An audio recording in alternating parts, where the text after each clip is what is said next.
there is a bloody history of Western colonialism, and that's almost undeniable. Like, for example, look at Algeria, for instance. Algeria, when it was annexed by France, there's no dispute. There's no dispute in what happened there. So the issue, like, I'm giving you one example of many. The Spanish colonialism of Latin America, for example. There are things that happened, and I'm not saying that's not things that happened on only just on the Western front. Yeah. There are things that happen on the Muslim front as well, of course. This is true. Yeah, no doubt about it, right? No, I'm not going to stand here and defend the Muwahhidun who came and were very intolerant to Jews and Christians and kicked them out of their homes and so on like that, who existed in Spain as well, in fact. So the point is, I feel like, I don't know, as a psychologist, I think my question would be to you, don't you think, is it of any benefit to be concessionary in this regard? Like, to start off a discussion by saying, like, we know that these are things that could cause resentment. Yes. Right? Because, like, for example, I know a lot of Algerian people, and this is very clear in their historical memory. Yes. And the accusation will be that the West have colonial amnesia here. They don't. Now, regarding colonization, there can be absolutely no justification whatsoever for this vile episode of history. Like, I have seen people, like, these are intelligent people who justify colonization. I am talking about people who have large following, who are like sharp-witted. These are intelligent people. I have seen this kind of intelligent people justifying, defending colonization. To me, this kind of behavior is extremely silly. It's pretty stupid, it's pretty annoying, it's repugnant. That's what I will say. Like, for me, colonization can have absolutely no justification whatsoever. Period. But I have a few observations regarding this conversation, okay? Is it bad only when the Christians does colonization? That's the first question. Why? Because guess what? Muslims did colonization too. Right now, there are 57 Muslim countries. How these countries became Islamic? Again, we will talk about all of these things in much bigger context, in much broader detail on separate episode. But you are intelligent, you can, get a clue of what is missing in these conversations. So, my question is that how all of these countries all of a sudden became Islamic if colonization is only bad when the Christians does it? How did the Muslims treat the indigenous people? That's a fair point, isn't it? And the other thing is, see, when I was a child, I knew that the Europeans colonized the whole world. Like, this is a common knowledge. You go to any school or college, like in the textbook, you will see references of Christian colonization, like European colonization, and Europeans are Christians, so is Christian colonization, so to speak. But have you ever heard about Muslim colonization? Have you ever heard about it? Like, up until very recently, I'm talking about, let's say, 15, 20 years. The social media and the internet, those are the things that actually, popped the bubble. And these information, like the truth about Islam, especially the Christians, they started talking about these things, not by the Muslims, by the Christians. The Christians started talking about Prophet Muhammad. That's when the whole world started to know what Muslims have done over the last 1500 years. So why all of a sudden our respectable guest is riding on his moral high horse that, oh, I am not here to defend them? Have you ever heard all of these people who are doing Dawah? What is Dawah? It's a propaganda session. It's a session to brainwash gullible people. It's a lie, a propaganda to brainwash gullible people, if anything else. If not, why haven't the Muslims talked about it? He is riding on his moral high horse, like you just heard him say, I am not here to defend them. What a virtuous man. Where have you been for the last 1500 years? Where have you been for the last 10 years? I am not here to defend them. All of a sudden he is riding on his moral high horse, lecturing about colonization. Why is that? Because he knows that he cannot get away by lying to Dr. Peterson. Dr. Peterson knows history about the Islamic colonization probably more than he does. That's why our virtuous man is riding on his moral high horse, so I am not here to defend them. Like the way he framed his argument, see, there are two events when we are talking about European history or the Western civilization, whatever it is. There are two inseparable events. One obviously is Crusade and the other one is colonization. Like, I'm not saying that Crusade was the precursor for colonization. That's not what I'm saying. But these two events are inseparable. Like, if you are talking about Western civilization, these two events will definitely come into the discussion. In that 1.5 hour conversation that he had with Dr. Peterson, not a single word did he spend. Again, if I remember properly, not a single word he spent about Crusade. Why? If you were, whinging and complaining and blaming about everything, why don't you blame about an event that is as much violent, if not more violent, than the one that you are complaining against? Let's say that colonization is bad. What about the Crusade? Was it good? There are other stories behind. That is the thing. These people, they lost. They are in the losing end. And that's why he is cooking up a phony victimhood sob story to gain sympathy from gullible people to brainwash them. That's how I read the situation. Again, I don't want to put my words into anyone's mouth, but my question is, why all of a sudden he is riding on his moral high horse? Because he cannot lie about it.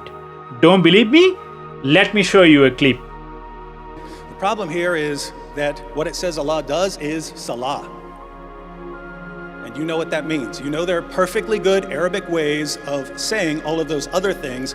Every Arab speaker in the world knows that Salah means prayer. And it says that Allah does Salah. So, who is Allah praying to? Notice I said that Allah prays for Muhammad. I said it twice very clearly. Surely Allah and His angels pray for the Prophet. Allah and His angels pray for the Prophet. Mr. Hijab said that he knew I would bring this up.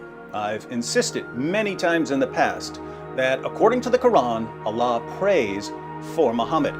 Mr. Hijab was aware of this, so he was prepared to respond. How did he respond? Well, he claimed that I've made some career-ending blunders. Most significantly, I embarrassingly mistranslated the Arabic. Just as a reminder, what did I say the Quran claims? Surely Allah and His angels pray for the Prophet. Mr. Hijab was ready for this, so he proceeded to smash my mistranslation. He says, Allah says that Allah yusalli ala An-Nabi, and he's here saying that he prays to the Prophet. There's a difference between yusalli lahu and yusalli ala in the Arabic language. I knew this was going to happen. I knew this was going to happen. I knew I was going to have to give you a free Arabic lesson here today. I knew it. And that's why the translators put for, not to the Prophet. You don't know what the words in Arabic mean. Don't speak salah.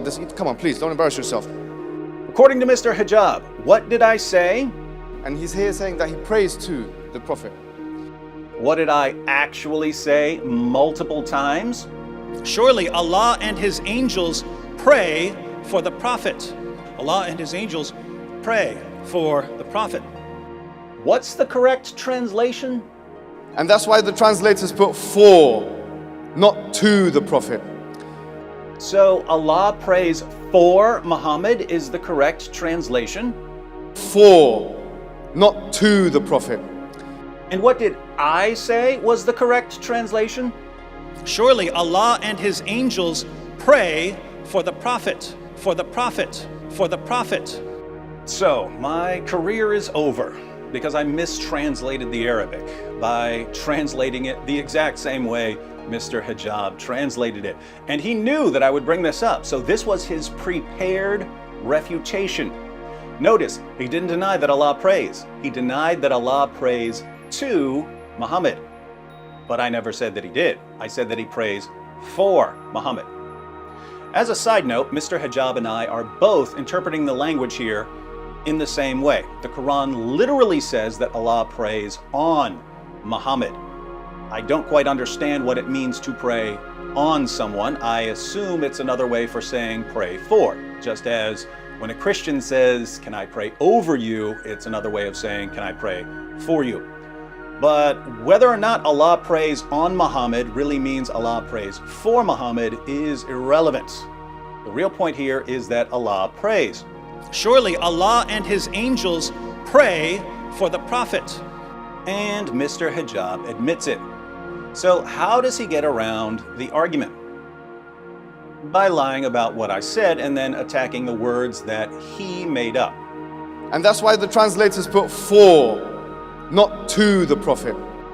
See what he did? He lied in a live debate.